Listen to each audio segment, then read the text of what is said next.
Hey everyone, hope you're doing great. Welcome back to my channel. In today's video, we'll dive into what if Deku led the Avengers in a war against Galactus. Smash that subscribe button, and be sure to peek at the description below. Let's begin. The world was screaming. It wasn't the sound of people. Most of them had been evacuated or silenced long ago. It was the sound of reality itself, a high, thin keen as the very fabric of space groaned under the strain. The air, thick with dust and the metallic tang of vaporized steel, crackled with two opposing energies. One was a maelstrom of chaotic, stolen power, a cancerous purple-black nebula that consumed light and hope. The other was a vibrant, life-affirming emerald green, a star of pure, righteous fury. At the heart of the green star was Izuku Midoriya, known to the world as Deku. He hung in the ruined sky above what was once Muzurifu, a living conduit for a sacred torch passed down through 9 generations. One for all. It surged through him not as a gentle warmth but as a roaring supernova. Green lightning, thick as a dragon's spine, coiled around his limbs, charring his already tattered hero costume and threatening to tear his very muscles from the bone. His bones, reinforced by 100 desperate battles, creaked a symphony of protest. "Is that all, Ninth?" A voice rasped, a sound like grinding tombstones. Below him, the source of the decay stood triumphant amidst the crater of his own making. Tamura Shigaraki, or what was left of him, was now little more than a vessel for the ultimate evil, all for one. The fusion was perfect, a grotesque mockery of a human form.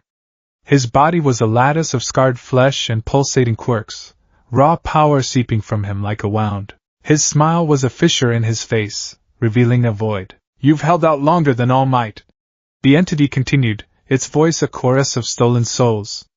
"A testament to the foolishness of your predecessors. But every flame, no matter how bright, eventually gutters and dies." Deku's mind was a whirlwind. The voices of the previous one for all users were a constant, urgent murmur in the back of his skull. Nana Shimura's voice, firm and kind: "Focus, Izuku. Don't let him bait you. Find the core." Yoichi Shigaraki's, the first user, a whisper of defiance: "He is a monster of his own making, but he is still just one man." "You are 9. Heeding them, Deku's gaze sharpened. His eyes, glowing a fierce emerald, scanned the battlefield.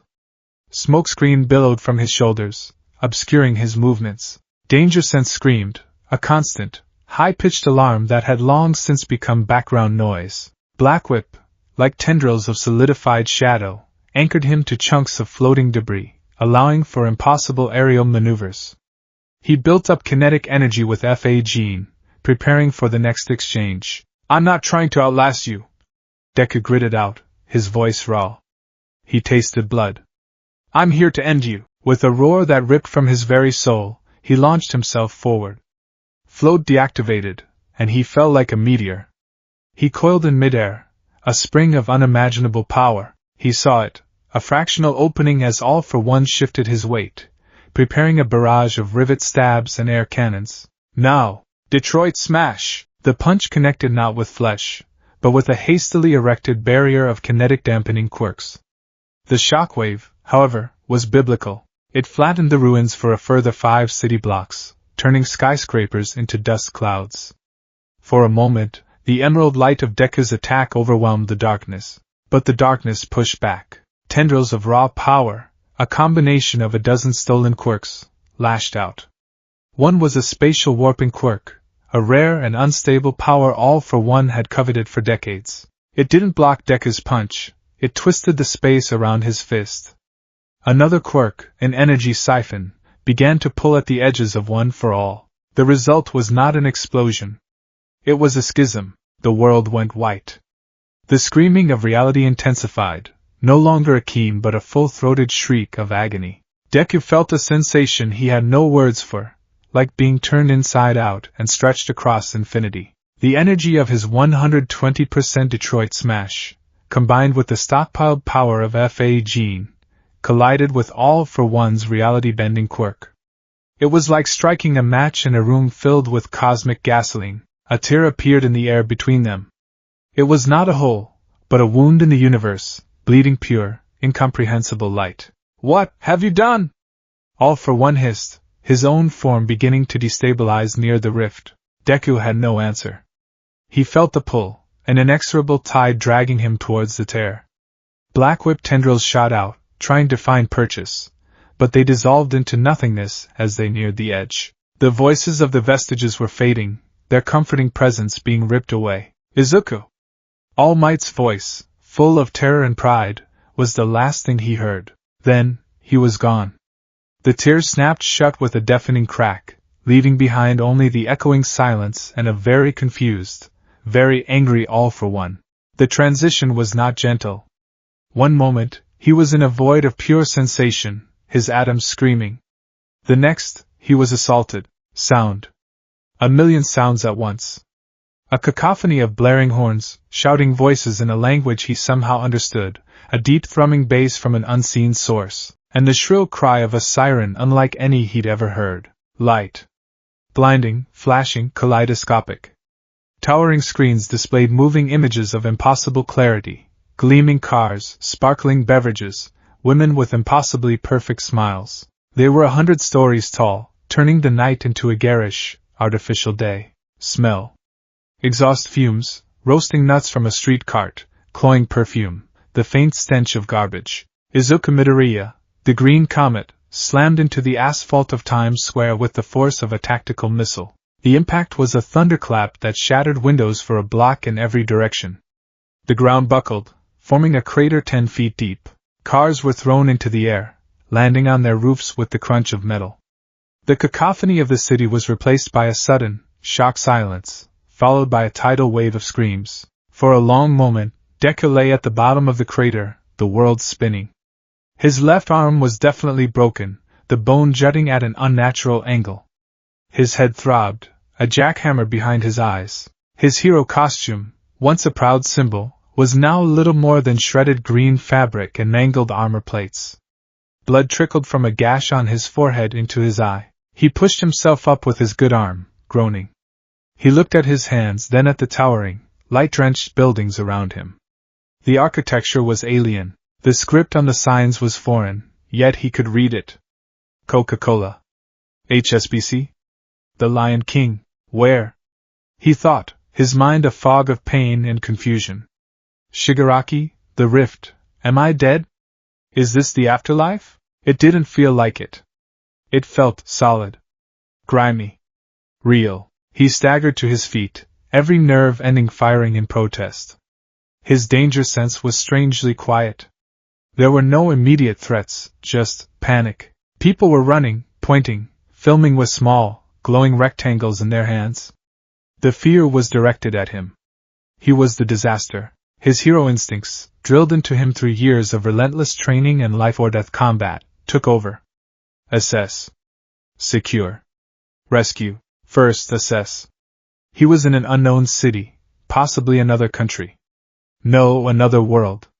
The sheer strangeness of it all pointed to no other conclusion. He was injured, his connection to the vestiges felt faint and distant, and he was alone. Second, secure the scene. But he was the scene. He needed to show them he wasn't a threat. He raised his good hand, a universal gesture of peace. It's okay, he called out, his voice hoarse. I'm not going to hurt anyone. I'm a hero. His words were lost in the rising tide of sirens. Within moments, the area was flooded. Not with heroes he recognized, but with black, armored vehicles, men in dark tactical gear, bearing a strange symbol of a bird in a circle, spilled out. They held weapons that looked far more advanced than anything the Japanese police force carried. On the ground! Now! One of them yelled through a bullhorn. Deku's eyes widened. This was a classic misunderstanding. He'd been in them before.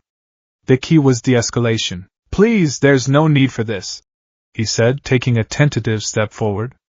I'm just lost. A canister shot out from the line of agents, landing at his feet and spewing a thick, fast-hardening foam.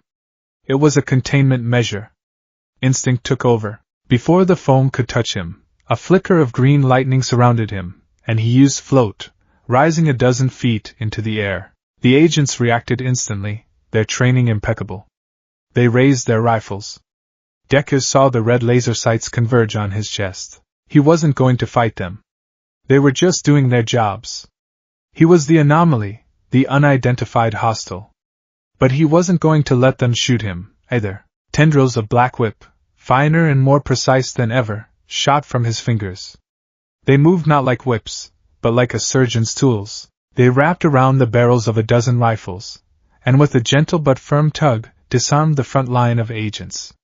The guns were lifted into the air and deposited carefully in a neat pile 20 feet away. The entire maneuver took less than a second. The agents were stunned into silence. Their target wasn't just powerful, he was controlled. He was deliberately, pointedly, refusing to harm them. "I don't want to fight," Deku said, his voice pleading as he hovered above them. "Can someone please just tell me where I am?" Before anyone could answer, 3 new sounds cut through the din. The first was the thunderous thwump-thwump of repulsors. The second was a sharp, metallic shing as something red, white, and blue landed with impossible grace. The third was the quiet footfall of a ghost. A figure in crimson and gold armor descended from the sky, landing with a soft hiss of hydraulics. His faceplate was retracted, revealing a man with a meticulously styled goatee and an expression of supreme confidence mixed with intense curiosity. "JRVIS, give me the rundown, and tell me that crater wasn't my fault. Energy signature is off the charts, sir, fluctuating but appears to be bioorganic in nature, and for once, the property damage is not on your tab."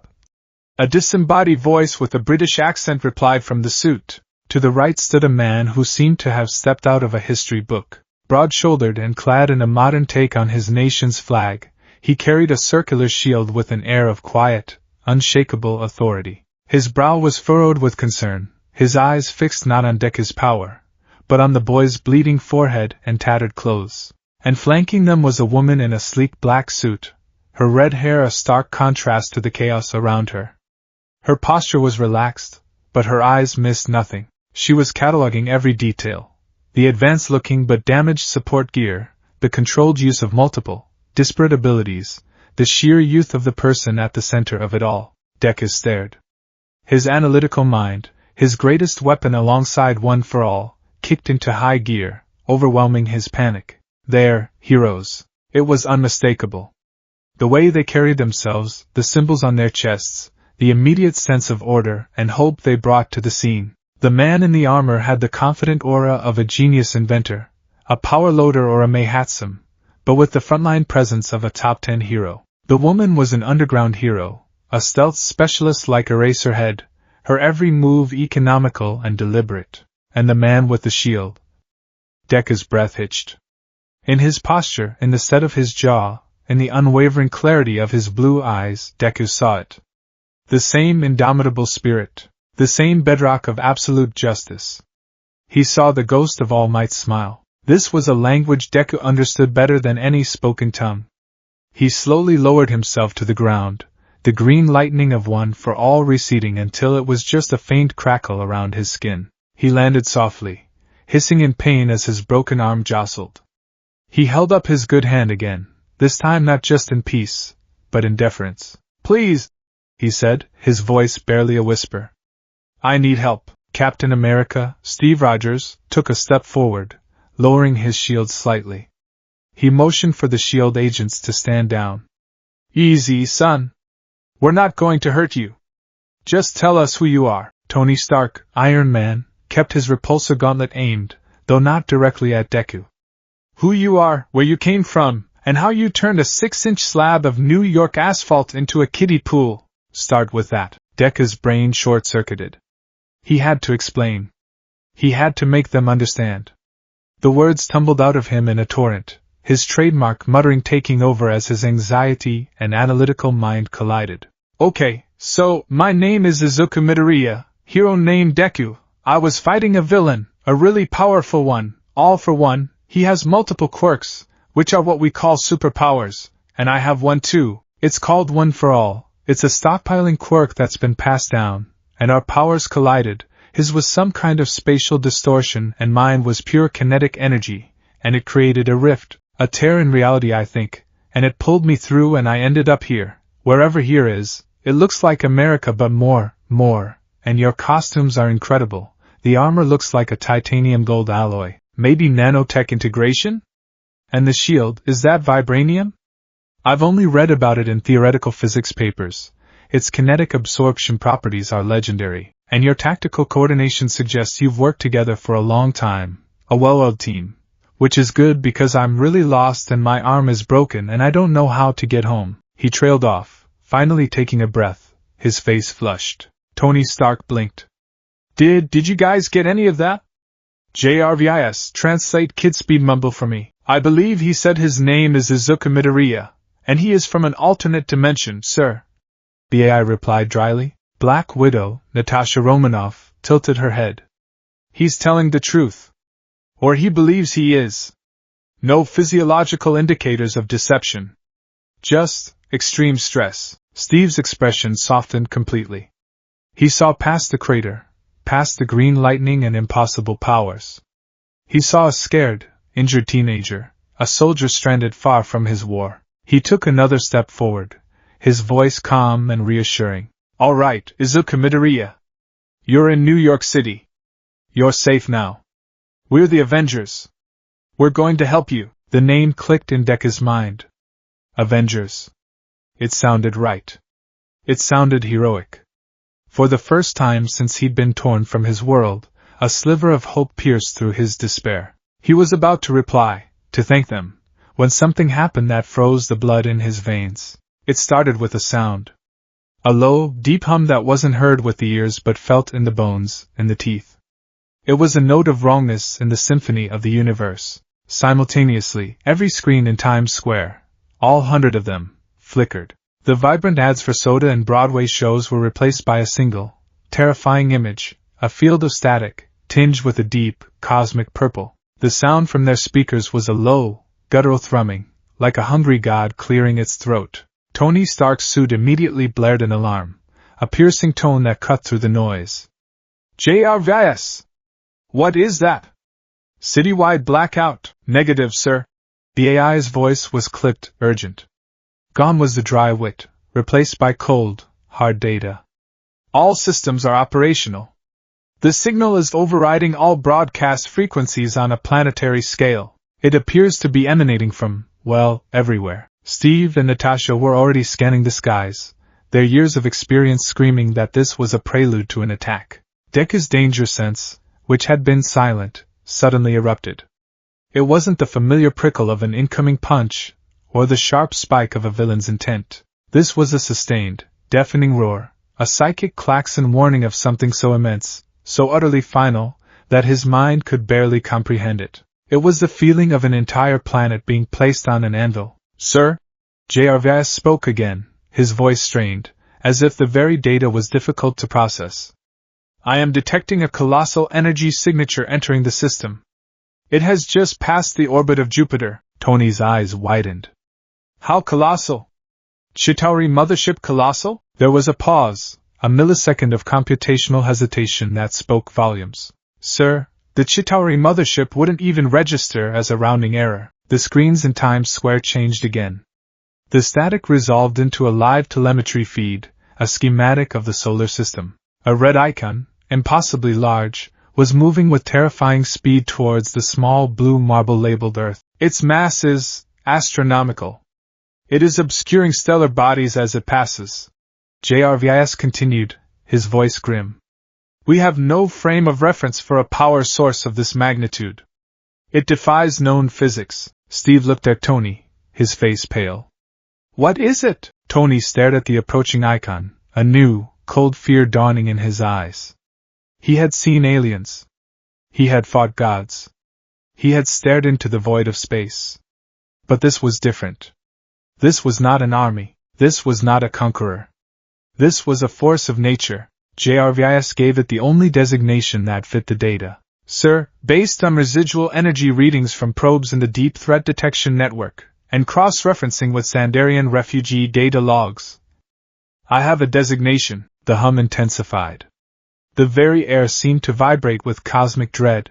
Its designation is Galactus. A single, final word appeared on every screen in the world, glowing in ominous purple letters beneath the approaching red icon. The Devourer of Worlds. Deku stared at the screen, then at the horrified faces of Earth's mightiest heroes.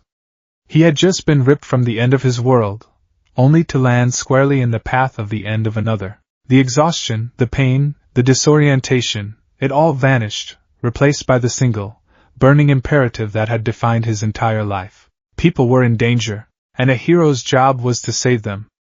No matter the odds. No matter the world. The ride to Avengers Tower was a study in tense silence. They had loaded Izuku onto a Quinjet, the sleek, impossibly advanced aircraft cutting through the New York sky with a quiet hum that belied its speed. He sat strapped into a medical chair, a shield medic having efficiently, and with more than a little awe at his biology's rapid healing, set and braced his broken arm. The immediate, searing pain had subsided to a dull, persistent throb, a physical anchor in a sea of unreality. Across from him sat the trio who called themselves the Avengers. Captain America, Steve Rogers, watched him with an expression of paternal concern, his gaze steady and reassuring. Black Widow, Natasha Romanoff, was a study in controlled neutrality, her eyes occasionally flicking towards him, not with suspicion, but with a cool, professional curiosity, as if she were disassembling him piece by piece in her mind. And then there was Iron Man, Tony Stark. He had not retracted his faceplate. He stood near the cockpit, arms crossed, a crimson and gold statue of agitated thought. Deku could practically feel the hum of the man's mind, a restless engine of genius and ego currently redlining with 1,000 questions. Deku, for his part, was doing what he always did under overwhelming stress. He was analyzing the Quinjet's interior paneling, the weave of Captain America's uniform, the subtle tech integrated into Black Widow's gauntlets. It was a coping mechanism, a way to impose order on chaos. But as the jet docked inside the cavernous hangar of a skyscraper that pierced the clouds, and they were escorted into the heart of the tower, his analysis shifted from idle observation to desperate focus. The briefing room was less a room and more a window into the apocalypse. A vast, wraparound holographic display dominated the space, showing a terrifyingly clear image of the solar system. The planets spun in their silent ballet, but a discordant note had been added to the symphony. The red icon labeled Galactus was a bleeding wound on the display, crawling inexorably towards Earth. Data streams scrolled beside it, a language of numbers and symbols that spelled out their doom in cold, hard logic. Energy output is climbing, a new voice said. It belonged to a man in a rumpled suit jacket and purple shirt, his hair a mess and his hands fidgeting with a pair of glasses. Bruce Banner. Deku recognized the look in his eyes, the calm surface of a deep, turbulent ocean. This was a man who understood monsters. It's emitting tachyons, gravimetric distortions. It's not just moving through space, it's actively warping it in front of itself to shorten the distance. It's violating the laws of thermodynamics on a scale that shouldn't be possible. Tony was at the console now, his armored fingers flying across holographic interfaces. Possible is a word for people who don't have a $12 trillion RD budget. JRVIS, run a spectral analysis on the energy signature. Is it Kree? Chidori? Asgardian? Negative, sir. The AI's voice filled the room, calm and clipped. The signature has no known elemental or energetic composition. It is, for lack of a better term, entirely alien. The closest analog I can find in our databanks is the creative energy signature of the Infinity Stones, but this appears to be its entropic opposite. A destructive, consumptive force. So it's a giant, planet-eating anti-gem? Great. Fantastic, Tony muttered, pinching the bridge of his nose. Any weaknesses? A thermal exhaust port? A chatty AI with a fondness for paradoxes? Unknown, sir. The entity is simply too large.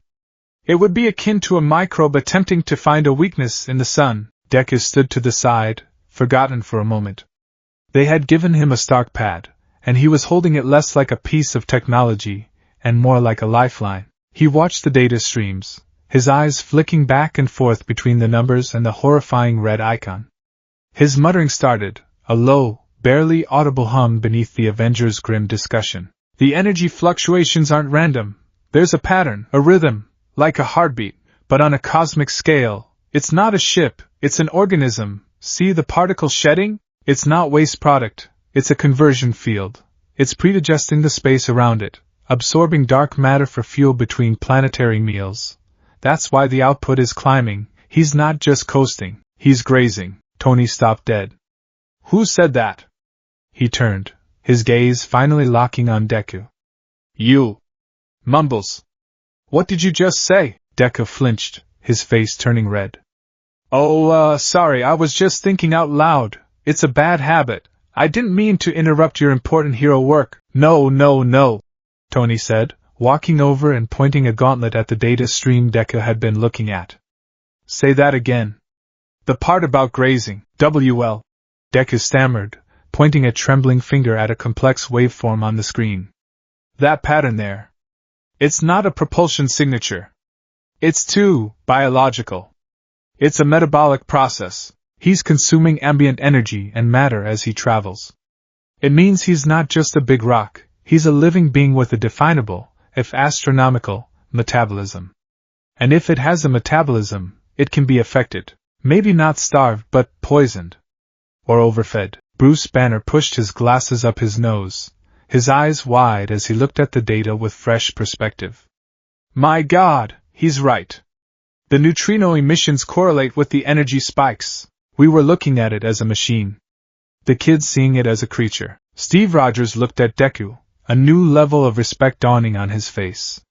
This wasn't just a boy with incredible power. He was a strategic and analytical asset of the highest order. Before anyone could process the terrifying implications of trying to overfeed a planet eater, a new alarm blared, this one sharp and immediate. Sir, JRVS announced. A precursor energy signature has just entered the upper atmosphere.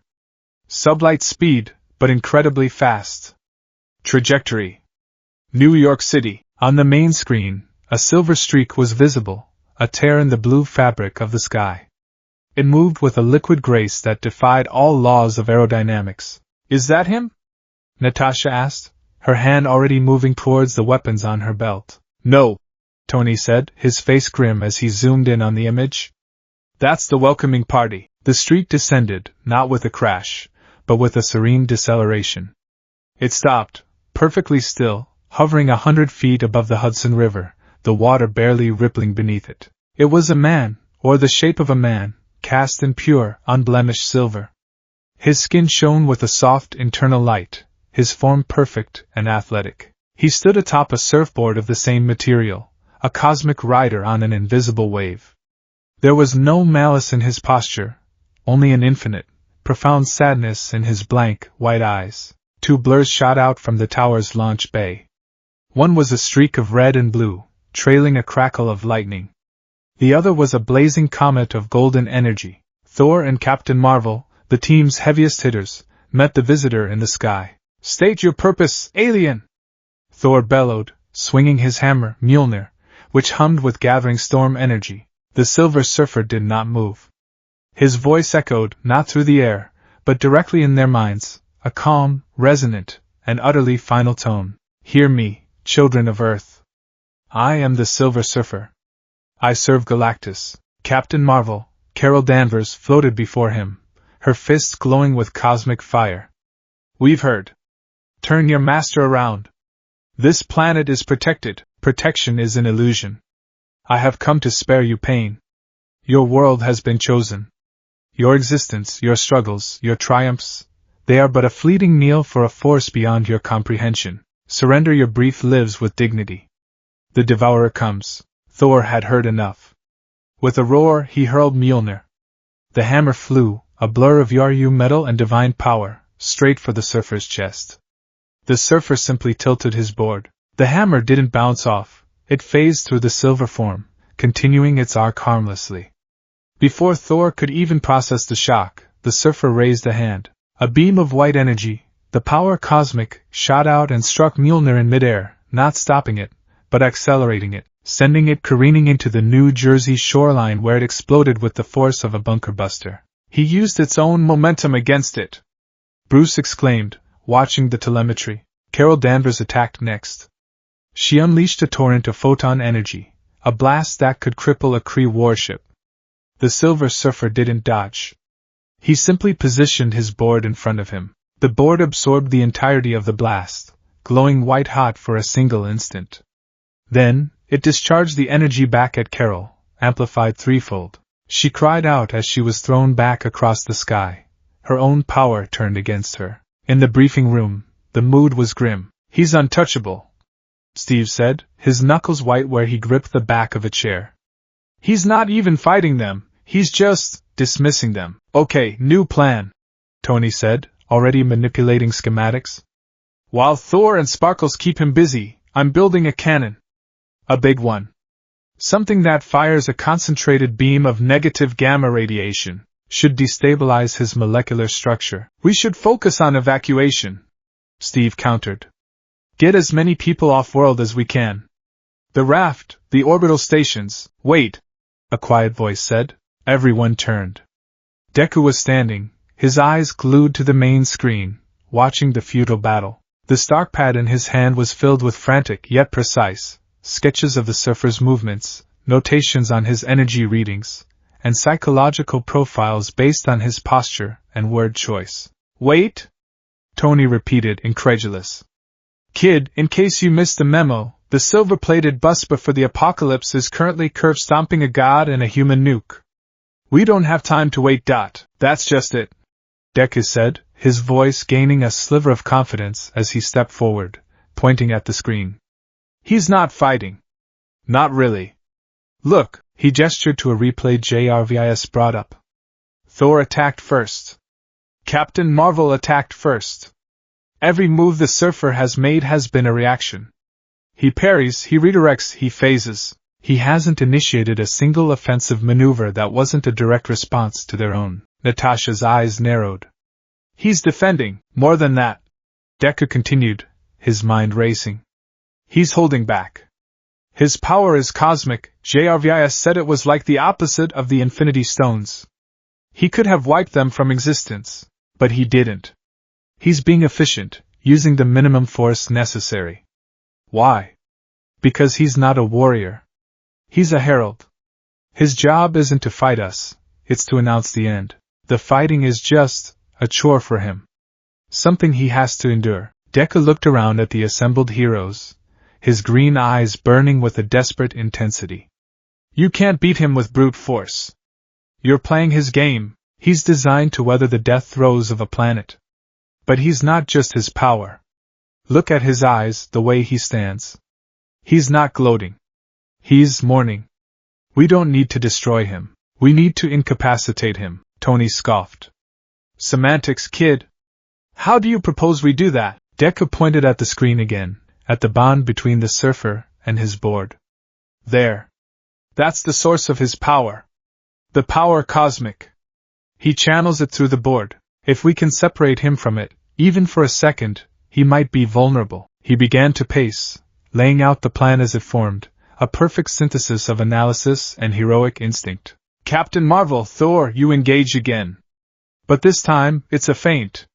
Your goal isn't to hit him, it's to force him into a specific pattern of evasive maneuvers, to draw his attention upwards. We need him predictable for exactly 1.2 seconds. He looked towards the back of the room, where another Avenger had been standing silently, observing. "Clint Barton. Hawkeye. Hawkeye, I need you on the roof of the Chrysler building. I saw the schematics on the Stark pad. It offers the perfect angle. There's a gyroscopic stabilizer matrix on the underside of his board. It's no bigger than a quarter. I need you to hit it. Not with an explosive arrowhead, but with a high-frequency sonic disruptor. Something to create a momentary resonance cascade." He turned to Tony. "Iron Man, the moment the arrow hits, I need you to fire your unibeam, but reconfigured. Not as a weapon, as a focused EMP burst, calibrated to the energy frequency Jarvis is reading. It should disrupt the energy flow between him and the board." Tony's eyebrows shot up. The plan was audacious, complex, and relied on a dozen things going perfectly. It was exactly his kind of crazy. "And what's your part in this, kid?" Steve asked, already seeing the shape of the strategy, the beautiful, insane logic of it. Deku took a deep breath. "In that moment of disruption, he'll be disoriented. That's when I go in. I'll use Black Whip to restrain him, and FA Gene to build up kinetic energy. It won't be a smash. It'll be a precise, concussive force, right at the soles of his feet. a kinetic wedge to physically sever the connection. We're not blowing the door down. We're picking the lock. The room was silent. The plan was, on paper, brilliant. It utilized every member's specific skills in a way that amplified them. It was a strategy born not of power, but of understanding. Steve Rogers was the first to move. He walked over to Deku and put a firm hand on his shoulder. He looked at Tony. Our way didn't work. Let's try his. Tony looked from Steve's resolute face to Deku's determined one. He grinned, a flash of defiant excitement in his eyes. JRVIS, tell Legolas to get his stick and his string. Tell Point Break and the Star-Spangled Woman to get ready for round 2. Kid's got a plan. Let's see if he can back it up. The wind whipped around him, cold and sharp. Deku stood beside Iron Man on the balcony of Avengers Tower, the city a dizzying tapestry of lights below. His arms still throbbed, but adrenaline was a potent painkiller.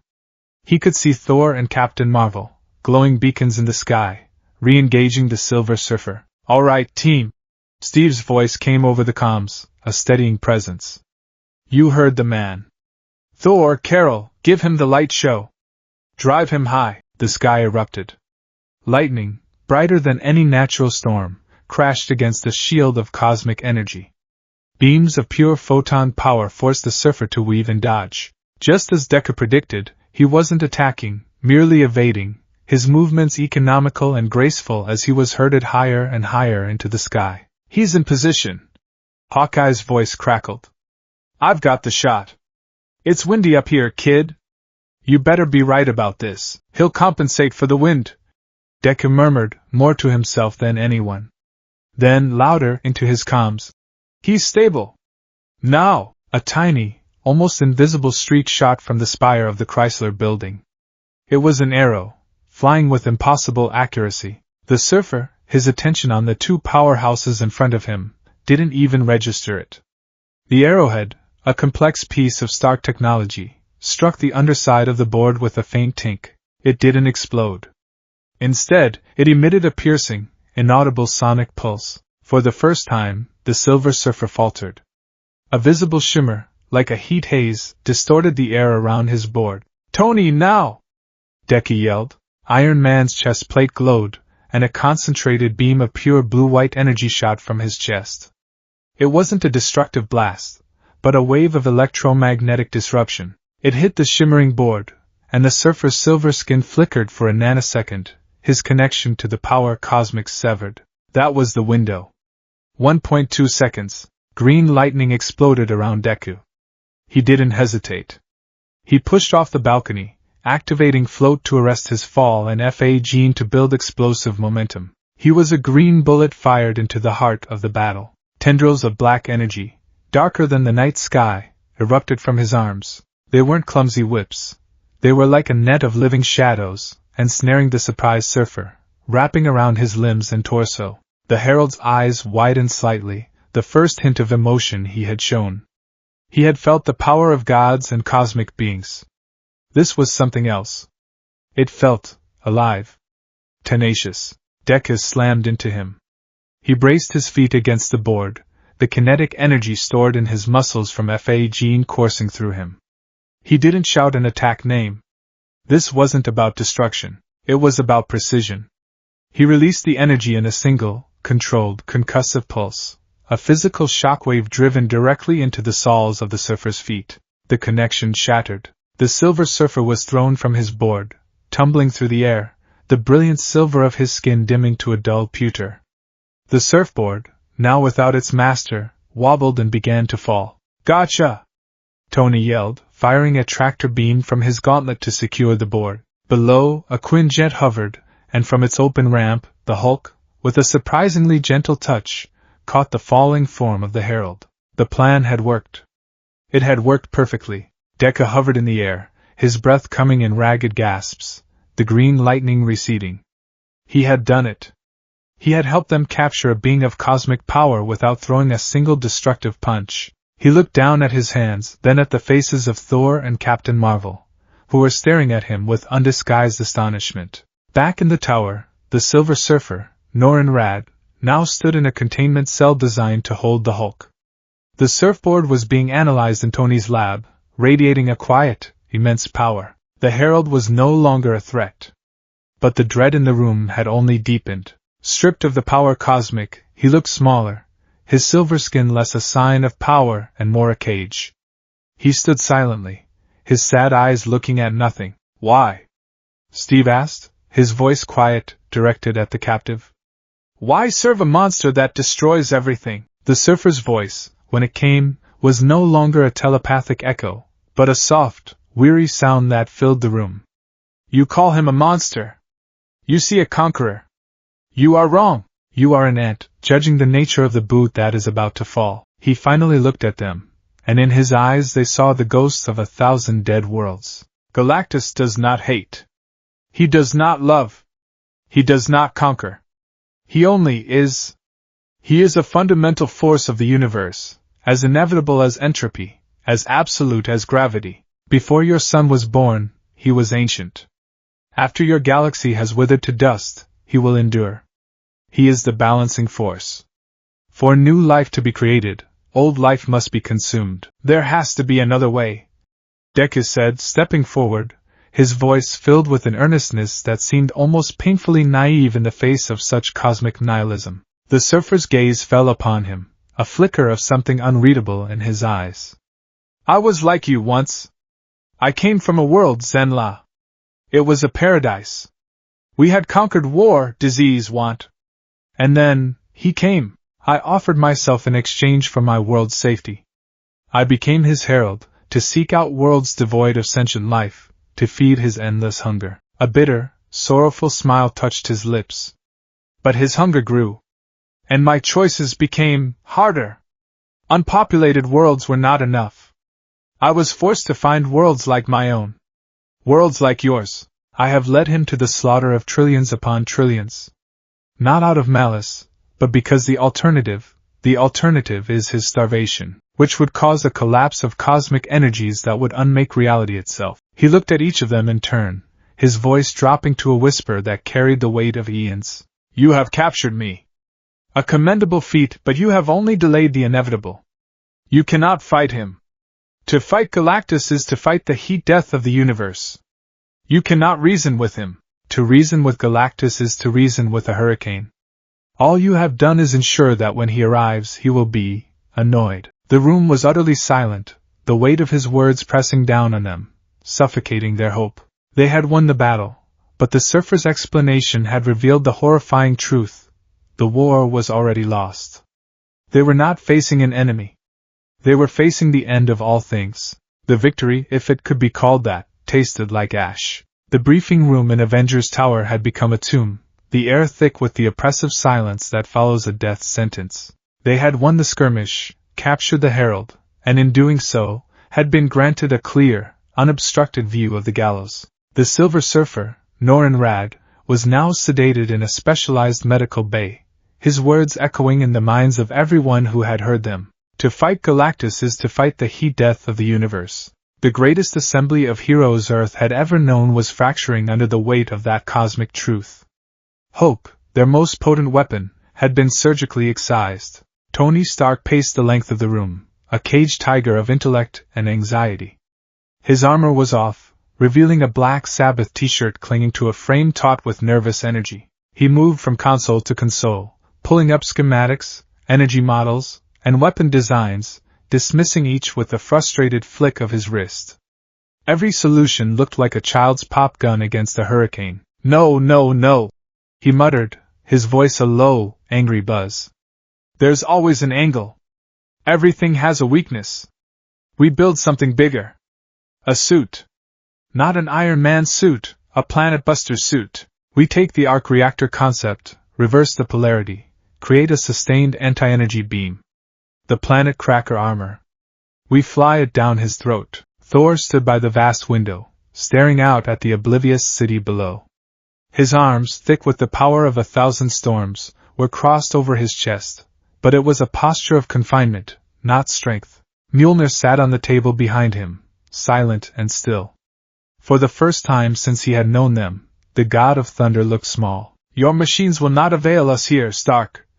he said, his voice a low rumble of thunder that had lost its conviction. This is a foe beyond metal and lightning. This is a primordial force. My father, Odin, spoke of such beings in hushed tones. Beings that predate the 9 realms, that predate the light. If there is a weapon that can harm him, it lies not in your labs, but in the vaults of Asgard, guarded by power you cannot comprehend. Across the room, Steve Rogers stood over a holographic map of the eastern seaboard. He wasn't looking at strategic targets or defensive positions. He was zooming in on population centers, New York, Boston, Philadelphia. His face, usually a beacon of resolve, was a mask of grim calculus. We can't win, he said, his voice quiet but cutting through the tension with the sharp edge of command. And if we can't win, we have a different duty. We save who we can. We have ships, the Chimera, the helicarriers, the orbital stations. We start a mass evacuation protocol. We get as many people off-world as possible. We save the human race, even if we can't save the planet. The 3 proposals hung in the air, each a perfect encapsulation of the man who offered it. Tony's solution was to build. Thor's was to empower. Steve's was to protect, and they were mutually exclusive, born from 3 different stages of grief. Tony's was denial, Thor's was bargaining, and Steve's was a heartbreaking, pragmatic acceptance. Evacuate? Tony scoffed, spinning around. You call that a plan? That's not a plan, that's a eulogy. Where do we take them, Steve? Mars? The back of the moon? We'd be shipping them off in lifeboats while the Titanic sinks, and there's no shore to row to. He'll just eat the next planet on the menu. It is better than having them die here. Steve shot back, his voice rising with a rare show of frustration. Your planet cracker armor is a suicide mission with no guarantee of success. What if it doesn't work, Tony? What if you just, and the surfer's words annoy him, at least it's a fight. What you're suggesting is surrender. What I'm suggesting is saving lives. Natasha Romanoff sat at the table, methodically sharpening a combat knife with a whetstone, the rhythmic shushu the only steady sound in the room. Her face was impassive, but her eyes, dark and knowing, darted between the arguing heroes. She was watching the Avengers, the world's last hope, tear themselves apart. Beside her, Clint Barton leaned back in his chair, eyes closed, as if trying to block out the inevitable. Bruce Banner simply stood by a console, staring at the approaching red icon of Galactus, a man all too familiar with the concept of a rage that could consume worlds. Izuka Midoriya had been silent through it all. He stood near the back of the room, a ghost in a borrowed shield jumpsuit. He had been listening, absorbing, and doing the one thing that had always given him clarity in the face of impossible odds. He had been taking notes. The Stark pad in his hands was no longer a blank slate. It was covered in a chaotic, yet meticulously organized, tapestry of information. He had sketched Galactus, not as a monster, but as a biological system, with hypothetical organs and energy flows. He had diagrammed the surfer's board. He had even, in a corner of the screen, sketched out the Avengers themselves, listing their abilities, their psychological states, their apparent strategic leanings. He was creating a new volume, the most important one he would ever write, Hero Analysis for a Cosmic Threat, Volume 1. And in that analysis, he saw what they did not. He saw that they weren't all wrong. They were just all, individually, incomplete. You're all right, he said. The voice was quiet, but it sliced through the argument like a surgeon's scalpel. Tony, Steve, and Thor stopped, turning to look at the boy from another world as if they had forgotten he was there. Deku flinched under their combined gaze but forced himself to stand his ground. He held up the Stark pad. You're all right, he repeated, his voice gaining a measure of strength. And you're all wrong. You're looking at this like a battle you have to win today. But you can't. The surfer was clear about that. This isn't all for one. This isn't an enemy to be defeated in a single fight. This is a problem to be solved. He took a hesitant step forward, into the center of the room. Mr. Stark, your idea for a new weapon, a new armor, it's brilliant. But you're right, Captain, it's too much of a gamble to bet everything on. We can't out-engineer a being that's older than our sun in just a few days. He turned his earnest green eyes to Thor. And seeking help from Asgard is a good idea. We need all the power we can get. But the surfer said Galactus is warping space. We don't have time. He'll be here before your father can even answer the call. Finally, he looked at Steve, his expression full of a deep, profound respect. And Captain Rogers, saving people is the most important thing. It's what being a hero is. But we can't run. We can't abandon our home. Because that's not saving them, it's just postponing their deaths. We have to make our stand here. For everyone in the universe who can't. He took a deep breath, steeling himself. He felt the faint, comforting echo of his predecessors in the back of his mind, a silent chorus of encouragement. Tell them, Ninth, your plans can't work on their own, Deku said, projecting his notes onto the main holographic display. But together, they might be the foundation for one that can. The screen lit up with his frantic, but surprisingly clear, handwriting and diagrams. At the top, in bold letters, was a title, Project Last Stand. We can't beat him head-on, so we don't try. Deku began, his muttering habit transforming into a focused, rapid-fire strategic briefing. Our primary objective isn't to win. It's to buy time to work on a real solution. So, I propose a three-pronged strategy, executed simultaneously. He pointed to the first section, which was labeled 1. The Harrier Offensive Delay. This is where your weapons come in, Mr. Stark. And your power, Thor. When Galactus arrives, he'll deploy his world-devouring machinery. The energy converters the surfer mentioned. We won't attack Galactus himself. That's a waste of energy and lives. We'll engage in precision, coordinated strikes against his equipment. We'll target relays, power conduits, and stabilizers. We won't try to destroy them, we'll just break them. Force him to stop, recall them, repair them. We will be a constant, infuriating nuisance. We will harass him, delay him, and bleed his patience, buying ourselves precious hours, maybe even days. Tony's eyes narrowed, a flicker of grudging respect in them. The kid wasn't talking about a glorious final battle, but a gritty, strategic war of attrition. Deku's finger moved to the second point. 2. The Gallon Initiative, communicate. The surfer said something important. He said his master was once a man, Gallon of TAA. And he said Galactus doesn't hate. He just is. That means he's not evil. He's a force of nature, yes, but a force with a history. A consciousness. If he was a man once, a part of that man must still be inside, buried under eons of hunger. He looked directly at Steve. We can't just fight the monster. We have to try and reach the man. We need to find a way to communicate with him on a level beyond threats and violence. We use the surfer. We use telepaths, sorcerers, anyone who can touch his mind. We show him what he's destroying. We remind him of what it felt like to be mortal, to have a home. We try to appeal to the ghost of Gallon. Tony scoffed openly. Oh, come on. We're going to talk the World Eater into ordering a salad instead?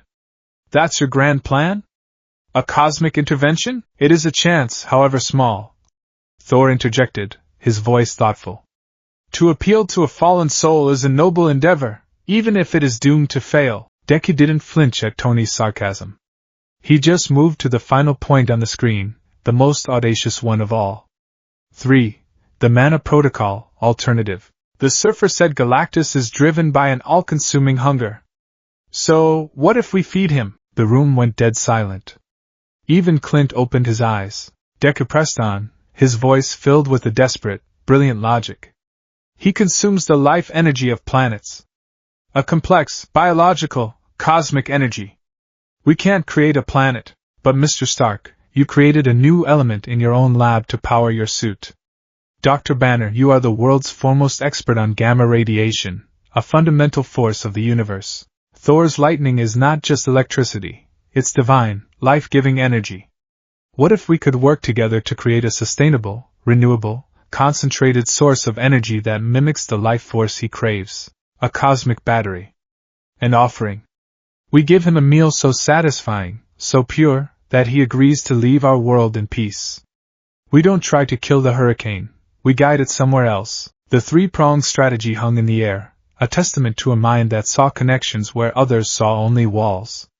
It gave Tony's tech a purpose, to buy time. It gave Thor's power a focus, to harass and contribute. It honored Steve's imperative, to save lives by fighting for them. And it offered a final, desperate, hopeful gambit that was so insane it just might work. Silence reigned for a long, tense moment. The Avengers stared at the screen, then at the boy who had conceived it. They weren't looking at a lost teenager anymore. They were looking at a leader. Steve Rogers felt a tremor of something he hadn't felt in years. It was the same feeling he'd had on the front lines in '43, watching a scrawny kid from Brooklyn jump on a dummy grenade. It was the feeling of witnessing an act of pure, unadulterated heroism, not of the body, but of the soul. He had seen heroes burn out. He had seen them compromise. He had watched Tony create Ultron from a place of fear. He had seen the team fracture over the Accords. They were all, in their own ways, jaded soldiers. But this boy was different. His plan wasn't born from fear or ego. It was born from a fundamental, unshakable belief that everyone, deserved a chance to be saved.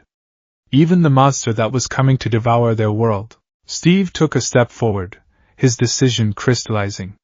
His leadership had led them to a dead end of argument and despair. It was time for a new way. He turned to the rest of the team, his voice imbued with the full weight of his authority as Captain America. "For the last hour, we've been planning our own funerals," he said, his gaze sweeping over each of them. "Tony, you were planning a blaze of glory. Thor, you were looking for a miracle, and I was planning a retreat. Our ways, our experiences, have led us to a dead end. We've fought monsters, armies, gods. But this is different. This is an extinction event." He turned his gaze back to Deku, who looked as if he might faint under the scrutiny. "And then this young man, who has lost more today than any of us can imagine, who is stranded a universe away from his home, stands up and gives us a plan. A plan that isn't about dying gloriously or running away. It's a plan about hope. It's a plan that says we fight for time, we appeal to the soul of our enemy, and we build a better way. He's not just trying to win a war. He's trying to save a soul.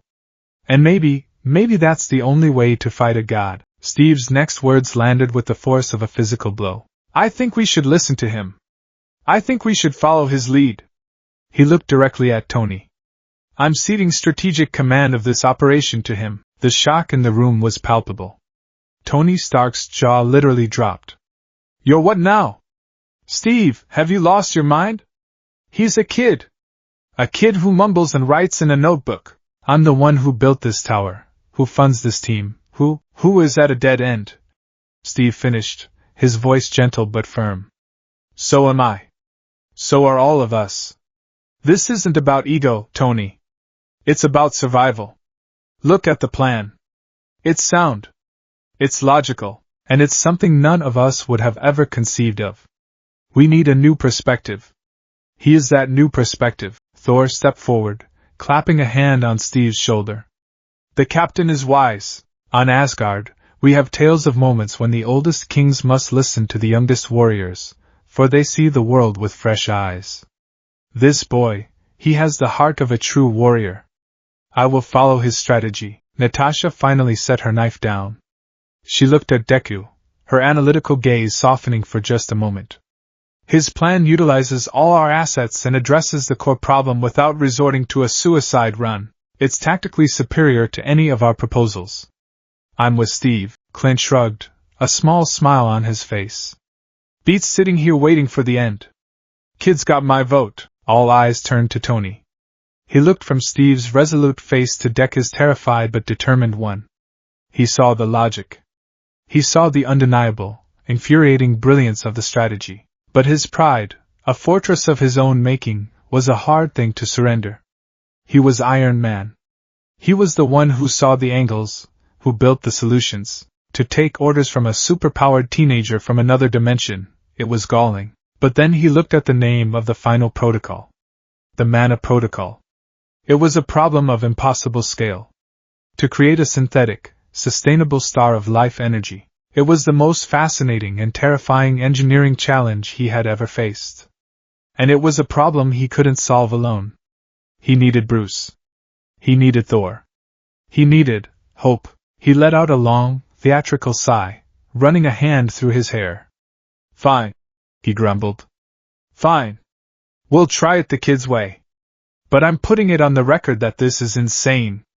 We're all insane, and if this mana protocol blows up in our faces and creates a black hole, I am personally going to find a way to haunt you, mumbles. Understood? Izuku, who had been standing frozen, his mind struggling to process the fact that Captain America had just handed him leadership of the Avengers, could only manage a shaky nod. The weight of their decision, of their trust, settled onto his shoulders. It was heavier than any building he had ever lifted, more terrifying than any villain he had ever faced. These were legends, gods and super soldiers and geniuses. And they were looking at him. Waiting, he walked towards the main display, his fear a cold knot in his stomach. But beneath the fear was a familiar, burning fire. It was the spirit of One for All, the spirit of Nana Shimura, who smiled in the face of the impossible. The spirit of All Might, who told him he could be a hero. He took a deep breath, and when he spoke, his voice was no longer the voice of a scared, lost boy. It was the voice of a commander. Okay, Deku said, turning to face his new team. Let's get to work. Dr. Banner, Mr. Stark, I need you to head to the lab. Let's figure out what a synthetic soul looks like. Thor, Captain Marvel, you're the tip of the spear on the Harrier offensive. We need to map out Galactus's converter deployment patterns. Natasha, Hawkeye, you'll be on tactical support and drone cleanup. Captain, I need you here with me. I need your help coordinating everyone. He looked at them, these titans of this new world, and they looked back, a flicker of renewed hope in their eyes. The despair hadn't vanished, but it had been pushed back, held at bay by the sheer, audacious will of a boy with a notebook and an unwavering belief in heroism. Izuku Midoriya, the reluctant hero from another star, had just accepted the mantle of Earth's mightiest leader. And the war for the world had truly begun. The room was sterile, cold, and quiet, a stark contrast to the emotional maelstrom Izuku Midoriya was about to willingly step into. The containment cell in the sublevels of Avengers Tower was a marvel of engineering, a cage of vibranium, reinforced composites, and energy fields designed to hold a god or a monster. Inside, Unauthorized, the Silver Surfer, stood perfectly still, his pewter-hued skin absorbing the harsh fluorescent light, making him look like a statue carved from solidified sorrow. He had not moved or spoken since being brought there. Standing before the transparent wall were two figures. Deku, looking small and intensely focused in his borrowed shield, jumpsuit, and a man he had just met, a man who moved with the quiet grace of someone who routinely ignored the laws of physics. Dr. Stephen Strange, the Sorcerer Supreme, wore a blue tunic and a magnificent red cloak that seemed to possess a life of its own, its collar occasionally twitching as if in thought. His hands, scarred yet steady, hovered in the air before him. I must advise you against this one last time, Izuku, Strange said, his voice a calm baritone that resonated with ancient power. Unauthorized's mind is a library containing the final moments of 1,000 civilizations. To walk its halls is to risk being lost in an endless ocean of grief. Your own empathy, the very quality that makes you a hero, will be the weapon turned against you. Deku's gaze never left the silent figure in the cell. I have to understand, he replied, his voice firm. Not just the strategy, not just the facts. I have to understand him. If we're going to appeal to the man inside Galactus, I need to know what it feels like to lose everything. I need to know the price Unauthorized paid. It was more than that, and he knew it. This was his quirk of leadership. All Might taught him to save people with a smile. But Deku had learned a harder lesson in his own war. To truly save someone, you first had to understand their pain. You had to be willing to shoulder a piece of it yourself. Strange studied the boy's face, seeing not youthful recklessness, but a profound, almost terrifying depth of resolve. He sighed, a sound like rustling parchment. Very well. One for all, you called it. This power of yours is a unique confluence of psychic and physical energy. I can use it as a bridge. But be warned, the connection will be absolute. You will not be an observer. You will be a participant. When I begin, clear your mind. Focus on your own core, your own sense of self. It will be the only anchor you have. Deku nodded, taking a deep, centering breath. He felt the familiar, warm thrum of one for all welling up inside him, the presence of the vestiges a comforting weight in the back of his consciousness. We're with you, ninth. Strange hands began to move, weaving intricate patterns in the air. Golden mandalas of light spun into existence, runes of protection and connection flowing like liquid fire. He placed one hand on the containment wall, and the other on Deku's temple. Hold fast, Izuku Midoriya. The world dissolved. It was not a violent transition, but a gentle, terrifying immersion. One moment he was in the white, sterile room. The next, he was floating in a silent, silver ocean under a sky with two suns. The air was warm, filled with the scent of strange, sweet blossoms and the sound of crystalline chimes. This was Zen law. It wasn't a memory he was watching, he was feeling it. He felt the peace of a civilization that had transcended conflict, the joy of a people dedicated to art, philosophy, and the exploration of the soul. He felt Norin's life. The intellectual curiosity. The deep, abiding love for a woman named Shalabal, a love that felt as pure and essential as gravity. He experienced centuries of tranquility in a fleeting, breathtaking moment. Then, the sky began to darken. It wasn't a cloud. It was a presence. A shadow that fell across the twin suns, casting their perfect world into a terrifying twilight. A cosmic dread, cold and absolute, washed over the planet, silencing the chimes, withering the blossoms. Deku felt the collective psychic gasp of an entire species as they looked up and saw God. A colossal figure, clad in purple and blue armor that seemed to contain galaxies, blotted out the stars. It had no face, only an impassive helmet that was a void of cosmic indifference. Galactus did not speak. He did not threaten. He simply arrived. And his arrival was the end. Deku felt Norin's panic, his desperation. He felt him race through the perfect cities, seeking a solution, a weapon, anything. But a world without conflict had no weapons. A utopia had no defense against the apocalypse. Then came the bargain. Deku was there, standing on an ephemeral platform before the giant. He felt Norin's terror, his intellect, and his impossible courage as he offered himself up. Spare my world. Spare Shalabal. I will be your slave. I will find you sustenance. I will serve. He felt the moment of acceptance. It was not a hand offered in agreement, but a wave of cosmic energy, unimaginably potent, that washed over him. The transformation was an agony beyond all measure. He felt his skin being flayed away and replaced with a living, silver shell. He felt his memories being buried, his emotions cauterized, his identity scoured away by the power cosmic. He felt the surfboard materialize beneath his feet, an extension of his own being, and his eternal prison. He was no longer Norin Rad, lover, philosopher, man of Zen law. He was the silver surfer, the herald, the slave. And then came the worst part. The part that almost broke him. The anchor of his own identity, his core of Izuku Midoriya, was the only thing that kept his mind from shattering as he was forced to experience the endless duty that followed. The loneliness. The cold, silent void between worlds, a solitude that stretched for millennia. And the screams. He was a ship, guided by an insatiable tide, and he crashed upon the shores of 1,000 worlds. He felt the hope of the Clintar before their world was devoured. He heard the defiant war cries of the Skrull Empire turn to terrified whimpers. He witnessed the silent, stoic acceptance of a race of crystalline philosophers as their planet was cracked open like a geode. With every world, a piece of Norin's soul died. Deku felt it all. He heard the final thoughts of trillions upon trillions of beings, mothers clutching their children, soldiers making their last stand, lovers holding each other, as their reality was unmade. It was a chorus of universal despair, a psychic symphony of extinction, and he was its conductor. Back in the containment room, Deku's body was convulsing. Tears streamed from his tightly shut eyes, his fists clenched so hard his knuckles were white.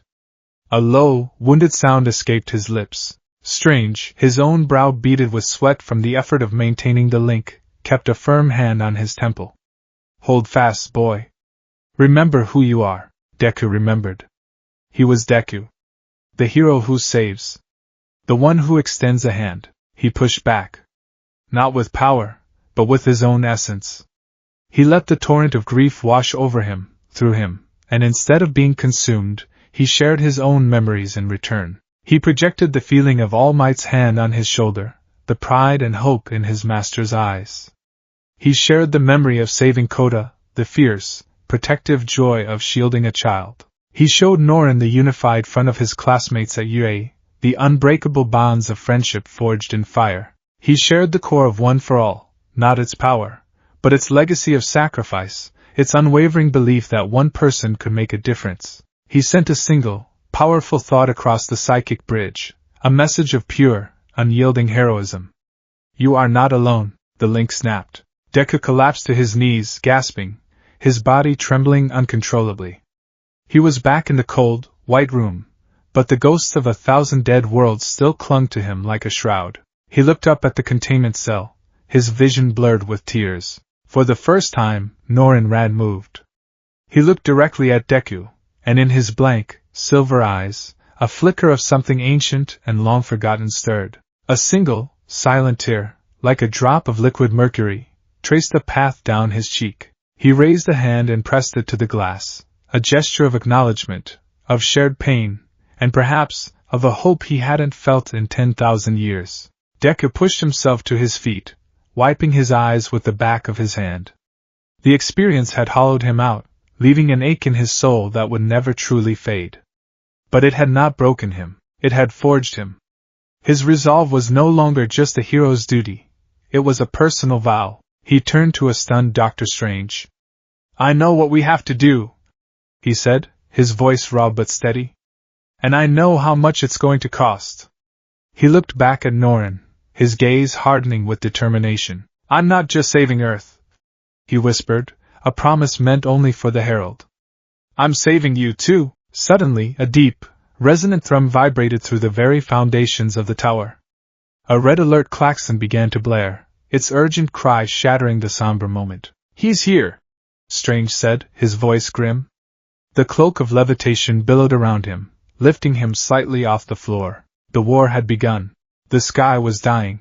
As Deku reached the command deck, a repurposed Quinjet stripped of its transport seats and filled with state-of-the-art holographic displays and communication arrays, the transformation was already underway. The familiar blue of Earth's atmosphere was being bled out, replaced by a sickly, bruised purple. It was the effect of Galactus's energy field, a passive aura of cosmic radiation that was already poisoning the stratosphere. There, hanging in high orbit like a malevolent god, was Galactus. He was too big to be real. The human mind simply wasn't built to process scale on this level. He was a silhouette against the stars, a figure of a man so vast that the curvature of the Earth was visible behind his shoulders. His shadow was currently eclipsing the moon. He was not moving, not speaking, simply observing his next meal with the dispassionate air of a creature for whom planets were merely fruit on a cosmic tree. He's ignoring all incoming hails, came Maria Hill's voice from the SHIELD command hub. Planetary defenses are offline. His EM field is scrambling everything. It doesn't matter. He wouldn't have answered anyway, Deku said, his voice calm and clear over the comms network. He stood at the central console, a holographic representation of the battlefield floating around him. Steve Rogers stood at his right, a solid, reassuring presence. Everyone check in. Status report. One by one, their voices responded, a chorus of defiance against the dying of the light. Thor and I are holding at 30,000 feet. The air tastes like ozone and regret. Ready to bring the thunder. That was Carol Danvers, her voice crackling with contained power. Stark and War Machine, suited up and ready to party. Hope the big guy likes fireworks. Tony, his bravado a thin shield against the sheer terror of the situation. Widow and I are in position downtown. Lots of scared people, but we're keeping a lid on it. Ready for cleanup. Clint's voice was steady as a rock. A new, deeper voice grunted over the comms. Hulk is here. Bruce was in the Hulkbuster armor, not to fight, but to act as a mobile anchor for the Jade Giant himself, who stood waiting on a reinforced rooftop. Ready for ground shaking. All right, Deku said, his eyes darting across a dozen data streams. Remember the plan. Harrier offensive. We are not engaging Galactus. I repeat, we are not engaging Galactus. Our targets are the converters only. We break them, we fall back, we buy time. Phase 1 is about to begin. As if on cue, the giant in orbit moved. His hands, large enough to palm a small country, rose. From panels on his gauntlets, a dozen colossal objects detached and began their descent. They were the energy converters.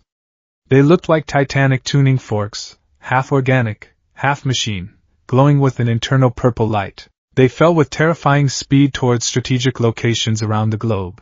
The Yellowstone supervolcano, the Amazon rainforest, the Mid-Atlantic Ridge, and 3 of them, aimed straight for the greater New York metropolitan area. Here they come, Steve said, his hand gripping his shield. Targets acquired, Deku announced, his voice ringing with newfound authority. Hulk!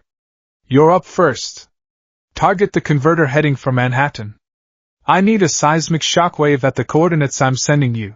Now, on the rooftop, the Hulk grinned, a terrifyingly wide expression. He crouched, his green muscles bulging to impossible proportions, cracking the concrete beneath him. With a roar that shook the city, he leaped into the air and came down with a two-fisted ground slam that was pure, unadulterated rage. Hulk smash! The shockwave was not just a tremor, it was a localized earthquake. The entire island of Manhattan shuddered. The converter, just moments from making landfall, was rocked by the violent vibration. Its automated systems, designed for stable planetary surfaces, momentarily faltered. It wobbled in its descent, its landing trajectory thrown off by a critical margin. It's destabilized! Deku yelled. Iron Man! Thor! The regulator coil is exposed on its northern face. Hit it with the combo! High above, Tony's voice was a gleeful shout. You heard the kid, Point Break! Juice me! Thor raised Mjolnir to the heavens, and a bolt of lightning, thicker than a skyscraper, crashed down from the sky. But instead of striking the enemy, it slammed into Iron Man's back. The suit's arc reactor glowed white-hot, absorbing the divine energy. Overloading! Unibeam at 1000% capacity! Tony yelled. Say hello to the Godkiller Protocol, Junior Edition, he fired. It was not the familiar blue repulsor beam. It was a torrent of swirling, white-gold energy, a perfect fusion of Asgardian magic and human technology. The beam lanced across the sky and struck the exposed regulator coil on the wobbling converter. The machine shrieked, a sound of tortured metal and dying energy, before exploding in a spectacular blast of purple light that harmlessly dissipated in the upper atmosphere. One down. That's how it's done! Clint cheered over the comms. Don't celebrate yet. Deku's voice cut in, sharp and focused.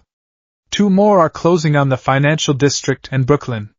They're deploying countermeasures. From the sides of the remaining converters, smaller, insect-like drones swarmed out. They were silvery, fast-moving machines, armed with laser cutters and energy shields. Widow, Hawkeye, you're on drone cleanup. They're trying to secure the landing zones and take out our ground support. Don't let them. In the canyons of Wall Street, Natasha Romanoff slid across the hood of a taxi, her widow's bite gauntlets firing bursts of electricity that shorted out a drone's navigational system, sending it crashing into a building.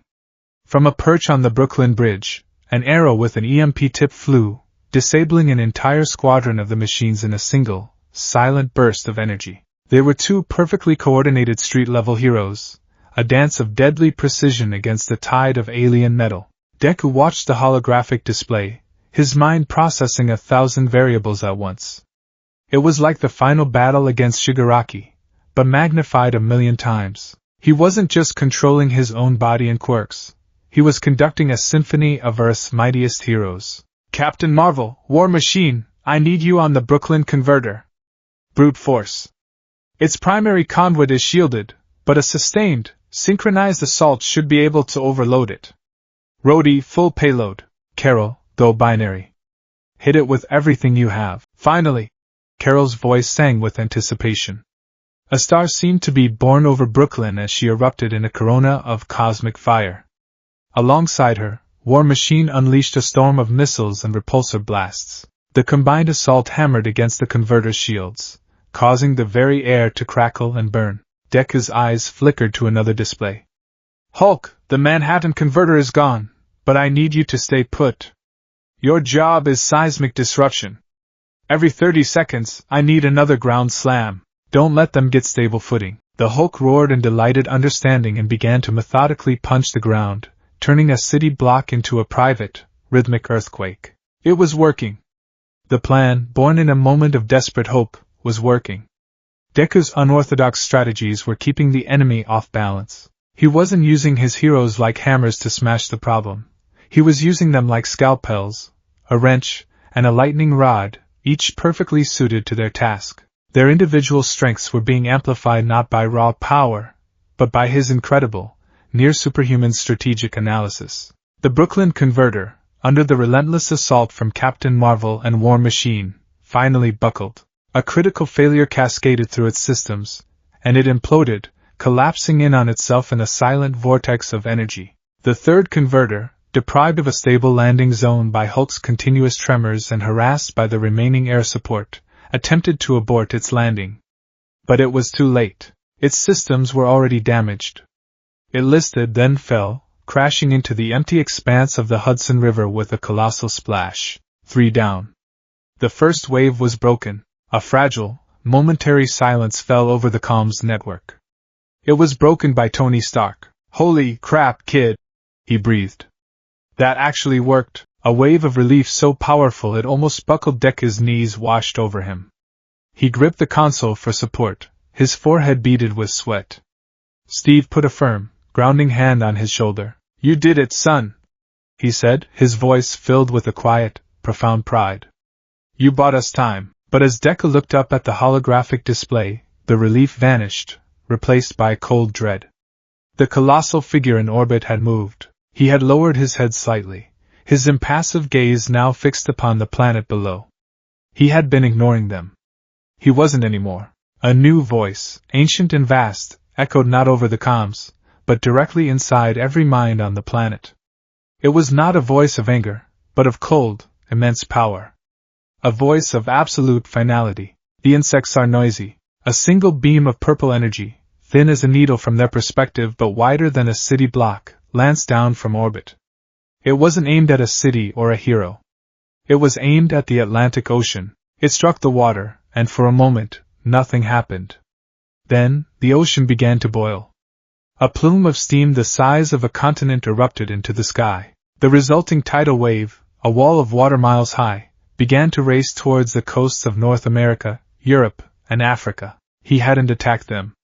He had swatted the table they were standing on. Deku stared in horror at the approaching catastrophe on the screen. The victory, their hard-won victory, had lasted less than a minute. They had bought themselves a few hours of time to work on a solution, but in doing so, they had just provoked a god into ending the world a little bit faster. The tidal wave was a problem of physics. A simple, brutal equation of mass and velocity that had only one horrifying solution. The displaced water, energized by Galactus's casual swat, was moving at nearly Mach 2, a liquid mountain range intent on scouring the eastern seaboard clean. On the command deck, the elation of their victory curdled into abject terror. Projections flared to life on the holographic display, painting coastlines in grim red. Estimated time to impact, 12 minutes. I can't stop that. Thor's voice was strained over the comms, a god admitting his limits. Not alone. The sheer volume, we can't blow it up, Tony added, his own voice tight with calculations. The kinetic energy would just dissipate into 100 smaller, equally devastating waves. It's like trying to shoot a flood. Deku's mind was a maelstrom. This was a natural disaster on a scale he couldn't comprehend. All Might had once changed the weather with a punch, but this was an entire ocean, weaponized. His analytical brain was spinning, discarding scenarios as fast as he could form them. Black Whip? Not strong enough. Delaware Smash Air Force? It would be like throwing pebbles. Steve Rogers, ever the strategist, was already issuing orders. All heroes, fall back to the coastline. Forget the converters. Priority 1 is civilian evacuation to the highest ground possible. Get them moving. Now, but Deku was staring at the wave, at the swirling chaos of its form, and a desperate, insane idea began to spark in the back of his mind. It was a strategy born from his own world, from a hero whose power was as fluid and unpredictable as the sea itself. "Wait," he said, his voice cutting through the panic. "We can't stop it. But maybe we can redirect it. Redirect a tsunami the size of the Himalayas?" Tony's voice was laced with incredulous sarcasm. "What are you going to do, Mumbles? Ask it nicely to go around?" "No," Deku said, his eyes wide with the terrifying shape of his new plan. "We give it a new path. A deeper one. Dr. Banner! I need you in the Hulkbuster!" "Thor, I am here, son of Midoriya," the god replied, his voice grim. "The Mid-Atlantic Ridge," Deku said, a holographic map of the ocean floor springing to life before him. "The fault line. It's the weakest point of the tectonic plate. If you were to strike it, both of you, with your absolute maximum power, could you crack it open? Create a new trench?" There was a moment of stunned silence on the comms. Bruce Banner was the first to respond, his voice a mixture of horror and scientific awe. "Theoretically, yes. The combined force of a gamma-radiated titan and an Asgardian god striking a pre-existing fault line, the geological repercussions would be catastrophic. You'd create a new subduction zone. The ocean floor would drop by miles. But the resulting earthquakes, they'd level every coastal city anyway." "Not if we time it right," Deku countered, his mind racing faster than ever. "The energy from the impact will propagate through the crust, yes, but the physical displacement of the water will be almost instantaneous. The wave is a surface phenomenon. If we create a massive chasm directly in its path, the majority of the water will pour down into the new trench, not out onto the land. It will rob the tsunami of its mass and energy. The earthquakes will be bad, yes, but they'll be survivable. An earthquake is better than an extinction event." It was a gamble on a planetary scale, a piece of geological surgery performed with a god and a monster as the scalpels. Steve looked at Deku, then at the grim projections on the screen. He made the call. "Do it. Thor, Hulk. You have your target. Give it everything you've got." "A worthy challenge!" Thor bellowed, a spark of his warrior's spirit returning. He streaked across the sky, a bolt of living lightning aimed at the heart of the ocean. Below, the Hulkbuster armor, with the Hulk inside, rocketed towards the same coordinates. "Tony, Carol," Deku commanded, his voice ringing with authority. "The rest of us have a new job. The earthquakes are coming.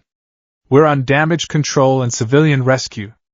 Get to the major cities. Now, you know, for a kid who just suggested we punch the planet so hard it cracks, you're awfully bossy," Tony quipped, but there was no heat in it. He was already banking his armor towards Manhattan. The next few minutes were the longest in human history. Deku could only watch the telemetry, his heart pounding in his chest. He saw two brilliant energy signatures converge on a single point in the middle of the ocean. High above the waves, Thor spun Mjolnir faster and faster, creating a vortex of wind and lightning, gathering the full might of the Odin force. He roared, a sound that challenged the thunder of the coming wave, and deep below, encased in the Hulkbuster, Bruce Banner gave a single, guttural command. "Now, big guy!" The Hulk, taking a deep breath of recycled air, peeled back the armor from his fists and began to punch the seafloor, each blow sending shockwaves through the bedrock. They met at the fault line. Thor, a living meteor of divine energy, struck the surface. At the same instant, the Hulk delivered a final, cataclysmic two-fisted slam from below. The impact was silent from Deku's vantage point, but the effect was immediate and terrifying. The holographic map showed a fissure tearing across the ocean floor, a black wound miles deep and hundreds of miles long. The planet itself groaned. The effect on the tsunami was instantaneous and spectacular. The towering wall of water, moments from annihilating the coast, seemed to hit an invisible cliff. The front of the wave simply vanished. It poured downwards into the newly formed trench, a waterfall 1,000 miles wide.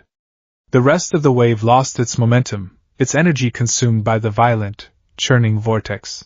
The tsunami, the world-ending threat, was gone, replaced by a chaotic, boiling sea and a series of powerful, but manageable, earthquakes that began to roll through the continents. On the command deck, no one breathed. Deku collapsed into a chair, the adrenaline leaving him weak and trembling. He had just made a decision that had permanently, and violently reshaped the face of the planet to save it. The weight of that choice was crushing. Steve Rogers put a heavy, comforting hand on his shoulder. You saved them, Izuku.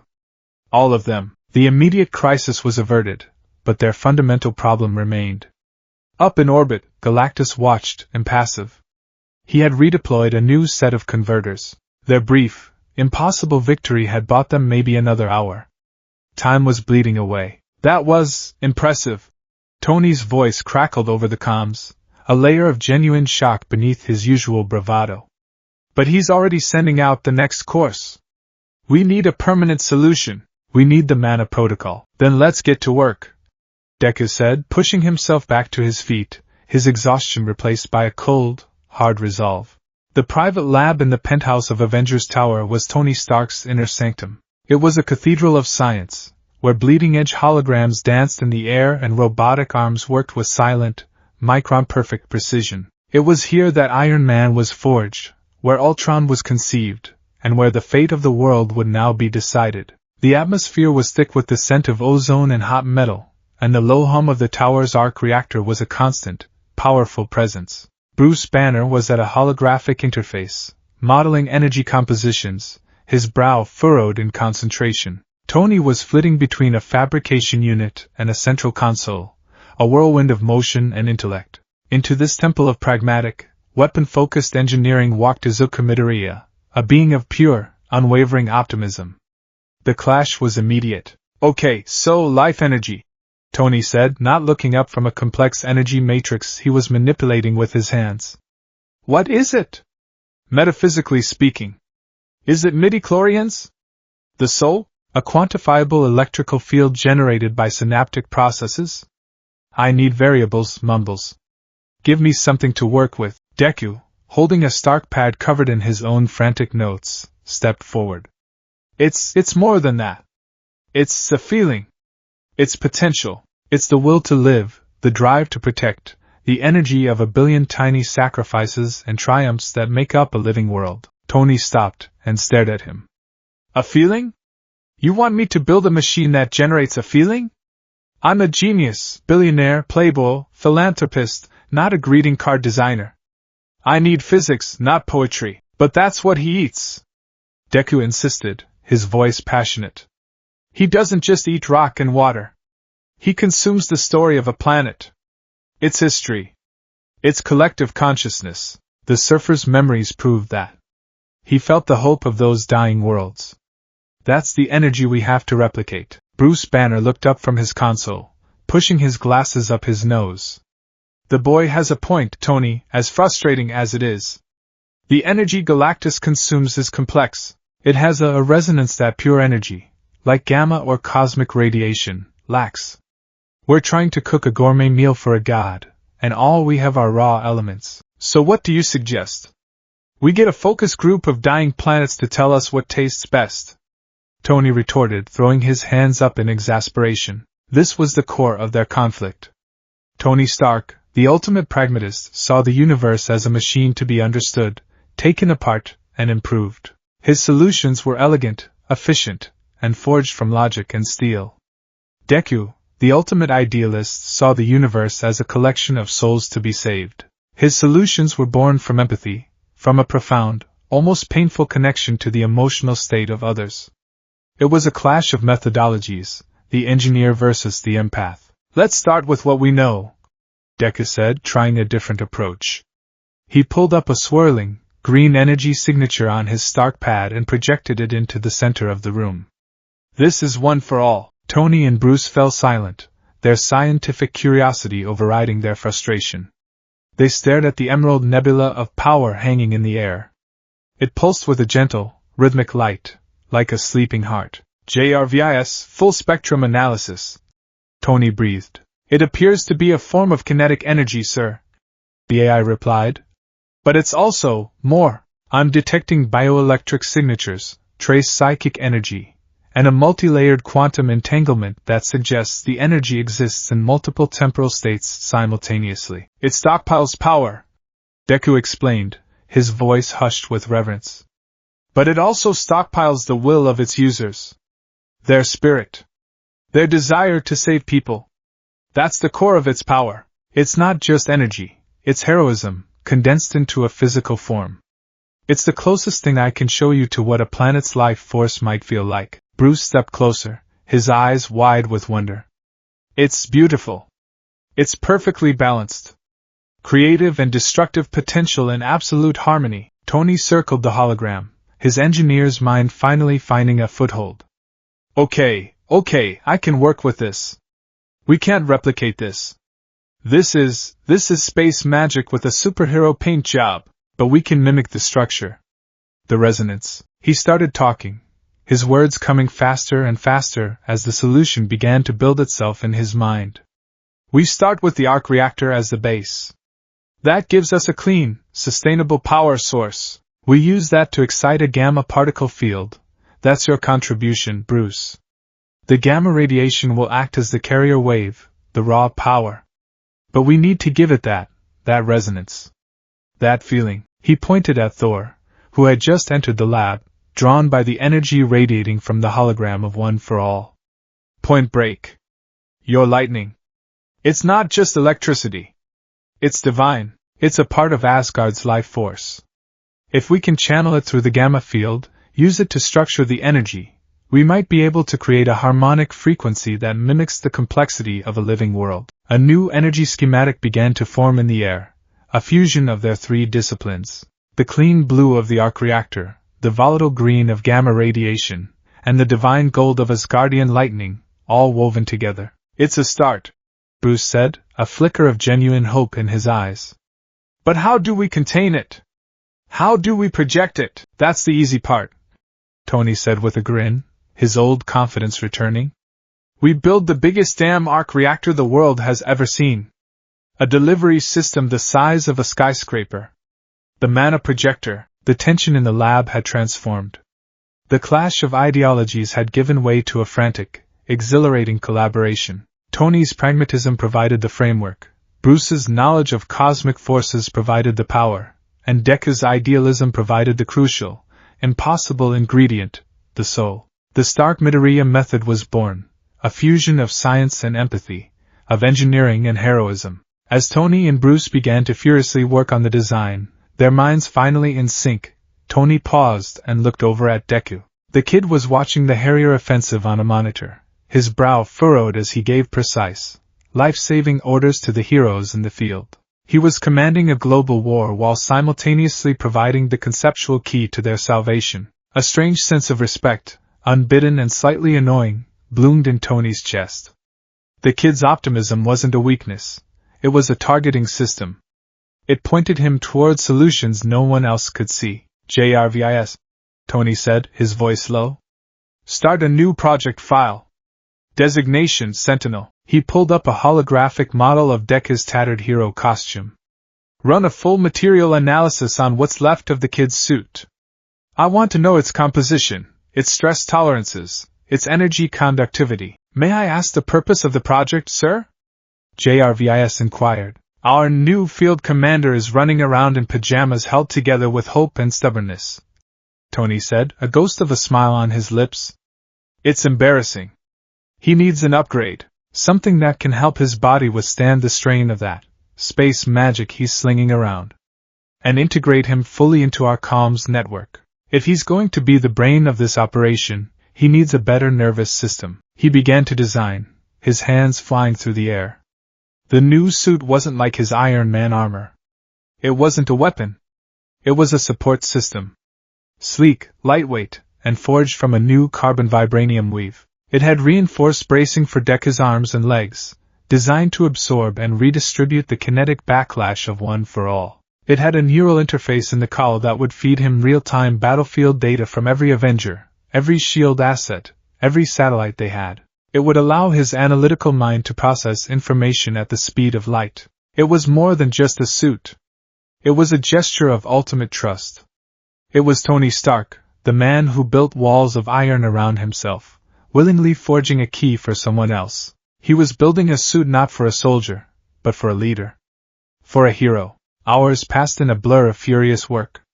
In the lab, the mana projector began to take shape, a colossal undertaking that required the full resources of Stark Industries.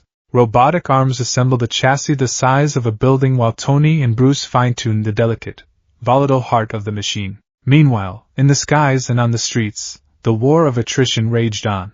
Deku, from his command deck, orchestrated the Harrier offensive with the precision of a grandmaster playing a dozen games of chess at once. He had the Avengers working in rotating shifts, conserving their energy, their morale, their hope. He used their powers in ways they never considered. He had Captain Marvel create a photonic echo to distract a converter's targeting system. He had Thor magnetize a skyscraper to use as a makeshift railgun to launch debris. He had Black Widow and Hawkeye performing surgical strikes on drone command relays, turning swarms of enemies against each other. With every broken converter, with every saved life, the Avengers' trust in their young commander solidified. They were no longer just following a plan, they were following him. They had seen his empathy when he spoke of the surfer, his strategic genius when he averted the tsunami, and his unwavering resolve in the face of impossible odds. Finally, a private comm came through to Deku's console. It was from Tony. "Hey, Mumbles. Got a present for you. Meet me in Medbay." Deku, weary but resolute, made his way down. He found Tony standing beside a medical bed where a sleek, dark green and black suit was laid out. It was a thing of beauty, both functional and elegant. It incorporated the rabbit-ear design of his old cowl, but streamlined it.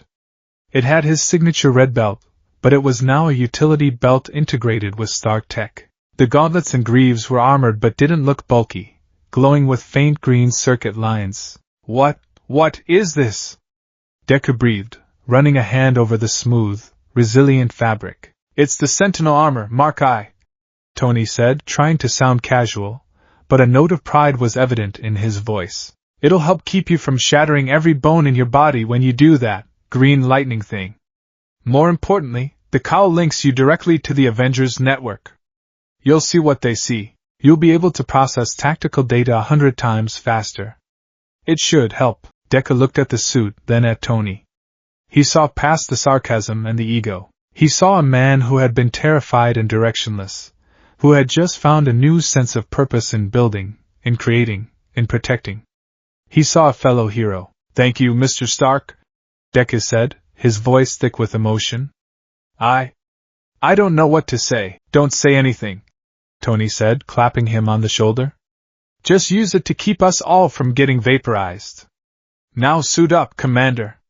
You've got a war to win." As Deku donned the new suit, feeling the way it integrated with his body, with his quirk, a new sense of power flowed through him. It wasn't just the power of one for all. It was the power of a team, the power of their combined hope, forged into a single, defiant purpose by the Stark Midoriya method.